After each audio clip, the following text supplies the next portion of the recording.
परीक्षा में जो इम्पोर्टेंट क्वेश्चन पूछा जाता है उस पर हम बात करेंगे।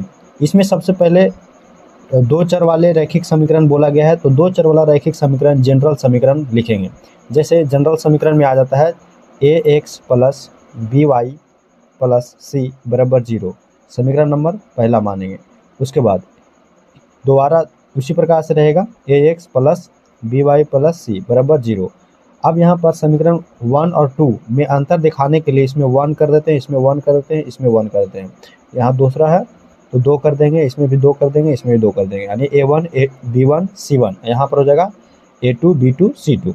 तो इन दोनों को समीकरण को इस प्रकार से जनरल समीकरण है, लेकिन उसमें सवाल में यहाँ पर कोई संख्या a b c जो है कोई नंबर रहेगा, ठीक है, उस पर आधारित दोनों को सोल्व करना है और दोनों सोल्व करने के बाद x और y का मान निकालना होता है। तो इसका जो तरीका है सोल्व करने का, दो तरीका है, ठीक है।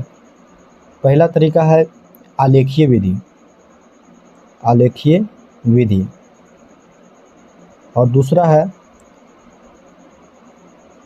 व्यंजक विधि। व्यंजक विधि, व्यंजक विधि में 3 विधि आता है इसमें भी। पहला आ जाता है विलोपन, दूसरा आ जाता है प्रतिस्थापन, तीसरा आ जाता है ब्रजगुणन। अब यहाँ पर सबसे पहले इस वीडियो में हम इन तीनों का बात करेंगे, ठीक है। आलेखीय विधि थोड़ा सा बड़ा हो जाएगा और क्योंकि 5 नंबर का पूछता है तो इसका स्पेशल वीडियो बनाएंगे, इसीलिए अभी मैं विलोपन विधि और प्रतिस्थापन और ब्रजगुणन तीनों पर ही एक एक क्वेश्चन सोल्व करके बताऊंगा और किस प्रकार से सॉल्यूशन किया जाता है इसका प्रैक्टिस भी तुम लोग को करना होगा, ठीक है। तो यहाँ पर हम एक एक करके सॉल्यूशन करते हैं। सबसे पहले एक क्वेश्चन लेते हैं विलोपन विधि का और उसको सॉल्यूशन करते हैं। पहला क्वेश्चन, अब इसको सोल्व करते हैं। सबसे पहला समीकरण जो है उसको लिखते हैं 3x माइनस 5y माइनस 4 बराबर 0 है, इसको लिख देते हैं, समीकरण नंबर पहला हो जाएगा। दूसरा में है 9x बराबर 2y प्लस 7, समीकरण नंबर 2 इसको नहीं लिखेंगे क्योंकि यहाँ पर सभी एक साइड है, 0 एक साइड है तो सभी को एक साइड ला देते हैं। तो 9x minus 2y minus 7 equal to 0। अब इसको समीकरण नंबर दूसरा लेंगे। अब पहला और दूसरा में देखो, यहाँ पर हम सवाल लिए हैं विलोपन। विलोपन का मतलब होता है किसी एक चर पद को x या y को गायब करना है। तो यहाँ पर सबसे पहले इसी चीज़ का ध्यान रखना है कि x को गायब करें या y को। तो सबसे आसान जो दिखेगा सबसे पहले वही गायब करेंगे। जैसे 3x है, यहाँ पर 9x है, तो इसमें अगर जो 3 गुना कर देते हैं और घटा देंगे तो 9x खत्म हो जाएगा। तो सबसे पहले यहाँ पर करेंगे समीकरण पहला गुने 3 और घटाव कर देंगे समीकरण दूसरा। समीकरण 3 पहला में जो गुना करना है 3, सबको में 3 गुना करके लिख देते हैं नीचे। तो 3 तिया 9 हो जाएगा, माइनस 15y हो जाएगा और माइनस 12 हो जाएगा बराबर 0। अब यहाँ पर वैसा ही करेंगे, इसमें तो कोई गुना नहीं है तो सीधे सीधे उतार देंगे। 9x माइनस 2y माइनस 7 बराबर 0। अब इसमें घटाना है, घटाने का मतलब होता है इसमें चिन्ह बदल जाता है, तो जो प्लस है माइनस हो जाएगा, माइनस का प्लस, ठीक है। तो यहाँ पर एक दोनों कैंसिल हो जाएगा। अब यहाँ पर बचेगा क्या चीज़, प्लस 2 घटेगा इसमें से तो माइनस 13y और ये है घट जाएगा तो कितना बचेगा 5 माइनस बराबर 0। अब y बराबर यहाँ पर हो जाएगा माइनस 13y बराबर माइनस 5 और सॉरी यहाँ प्लस 5। उसके बाद y बराबर हो जाएगा 5/13 माइनस में आ जाएगा, ठीक है, ये गुना में तेने भाग में गया तो y का मान निकला माइनस 5/13, y का मान निकल गया। अब यही y का मान किसी भी समीकरण पहला और दूसरा में रखेंगे तो हो जाएगा x का मान। तब रखते हैं समीकरण नंबर 1 में y का मान रखने पर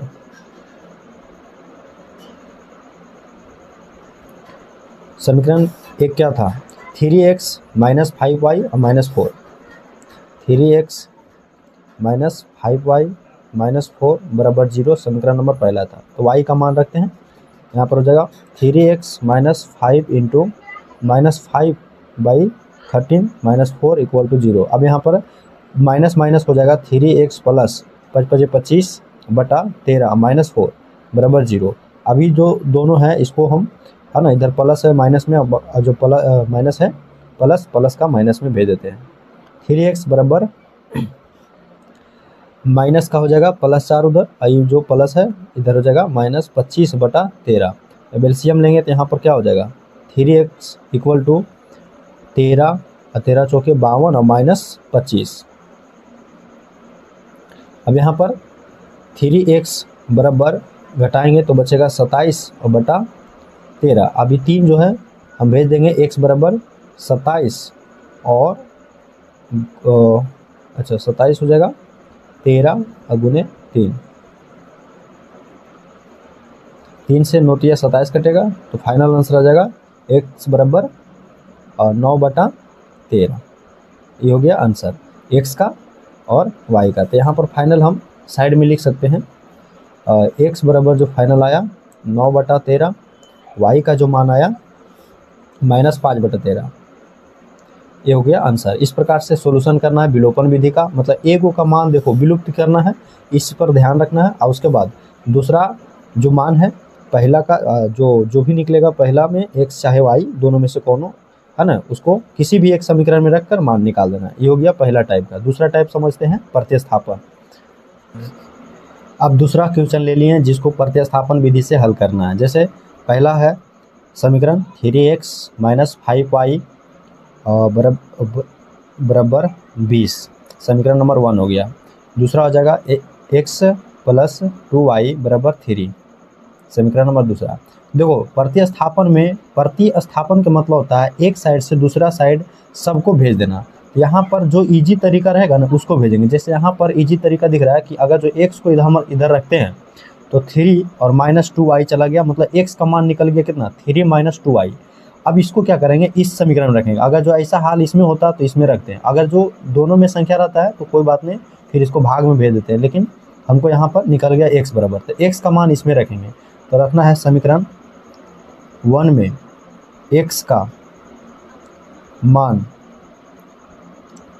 रखने पर, अब इसमें मान रखो x यहाँ पर 3 इंटू यहाँ पर रखेंगे 3 - 2y - 5y बराबर 20।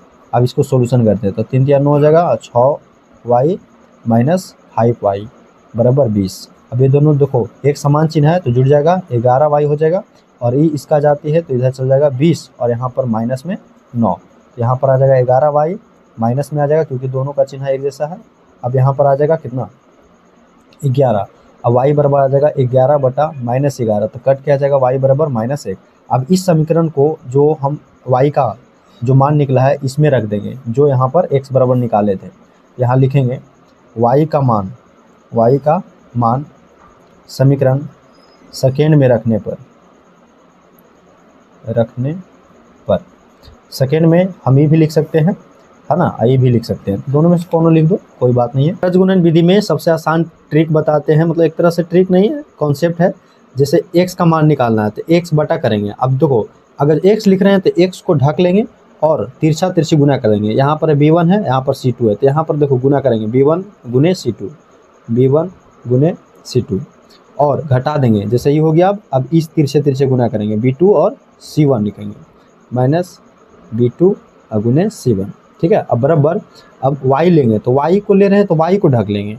अब यहाँ पर क्या है पहले c1 है और उसके बाद इसका तिरछे आएगा a2, यहाँ पर हो जाएगा c1 और a2, उसके बाद c2 है माइनस करके, उसके बाद क्या है c2 के तिरछा a1 है, इस प्रकार से।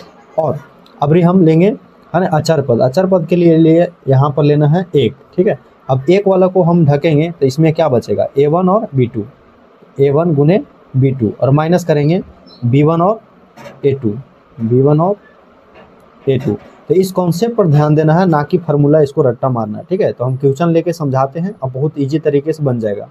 देखिए समीकरण नंबर अब यहाँ पर हल करना है बीजगुणन विधि से, ठीक है। तो यहाँ पर सबसे पहले समीकरण को उतार लेंगे और सभी को एक साइड लिखेंगे। जैसे यहाँ पर है 2x + y और इस जो प्लस में इधर ला लेंगे -5 और बराबर 0, समीकरण नंबर पहला। इस भी सब एक साइड होना चाहिए, हम बताए थे कॉन्सेप्ट में है ना कि सभी को एक साइड रखना है। यहाँ पर 3x + 2y - 8 बराबर 0, समीकरण नंबर दूसरा। अब यहाँ पर जैसे ही x का मान निकालेंगे तो सबसे पहले x को लिखेंगे और x को ढक कर, है ना, यहाँ पर y में क्या गुना है, 1 है, यहाँ पर -8 है, यहाँ पर लिखेंगे 1 गुने -8 और घटाओ। जब ये हो गया तब यहाँ पर तीसरे गुना करेंगे, -5 और 2, -5 गुने 2 ब्रैकेट में कर देंगे जब चिन्ह आएगा माइनस का, तो बराबर y का लिखेंगे। तो इसी प्रकार से y को ढकेंगे, -5 है और यहाँ पर 3 है, तो -5 और गुने 3। उसके बाद माइनस यहाँ पर फार्मूला का हो गया, -8 और गुने 2 कर देंगे, बराबर 1 यहाँ पर लेंगे, 1 इसके मतलब अचर पद को ढकेंगे। उसके बाद यहाँ पर है 2, यहाँ पर भी 2 है, तो 2 × 2 हो जाएगा, माइनस यहाँ पर है 3 × 1, तो 3 × 1 हो जाएगा। इस प्रकार से अब हम नीचे लिख देंगे सभी को गुना करके, जैसे x बटा हो जाएगा -8 और यहाँ पर देखो ध्यान से, तो 10 हो जाएगा और यहाँ माइनस क्या हो जाएगा, +10। अब यहाँ पर बराबर हो जाएगा y बटा -15 और माइनस प्लस 8 दूनी 16, बराबर 1 बटा 2 दूनी 4 और -3 हो जाएगा। अब यहाँ पर x बटा यहाँ पर आएगा +2 बटा बराबर y बटा 1, क्योंकि यहाँ पर प्लस माइनस है तो घट जाएगा, बराबर 1/1। अब यहाँ पर इसको एक बार इसके बराबर करना है और इसको एक बार इसके बराबर करना है, तो x बटा 2 बराबर 1/1 और इसको y बटा 1, यहाँ पर x बटा 2 को इसको बराबर करना है और y 1 बटा यहाँ पर इसके बराबर करना है, एक करके, है ना, अचर पद वाले के साथ बराबर कर देते हैं। बराबर करने के बाद देखो यहाँ पर x का मान निकालना है, तो हमको इधर भेज देंगे 2, तो x बराबर 2 आ गया, y पर बराबर है यहाँ पर आ गया 1, तो ये हो गया फाइनल आंसर x और y का मान। यही कहलाता है 2 चर वाले रैखिक समीकरण का सोल्यूशन, जिसमें x और y का मान निकालना होता है। ये हो गया सोल्यूशन फाइनल। अब ग्राफ वाला अगले वीडियो में मिलेंगे, जब तक थैंक यू।